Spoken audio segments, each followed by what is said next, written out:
सुद्धा नवीन युग आहे, नवीन जग आहे आणि ते खऱ्या अर्थानं जोडण्याचं काम केलं पाहिजे. मला अजून आठवतं का पहिलं आंदोलन जेव्हा आमच्या आळंदीला झालं, मला अपंग बांधवाच्या 4-5 लोकांच्या परिचयाशिवाय दुसरा परिचय नव्हता.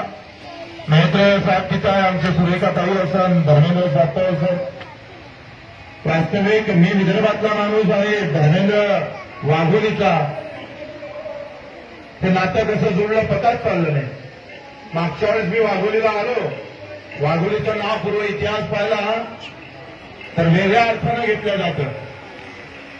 तुकारामाने सगळ्यात जास्त त्रास देणारं गाव कोणतं असेल तर वाघोली असं.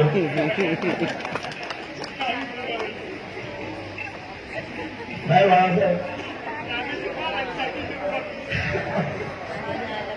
पण त्या वाघोलीचा इतिहास बदलण्याचं काम जर कोणी केलं असेल तर धर्मेंद्र सातवा सोबत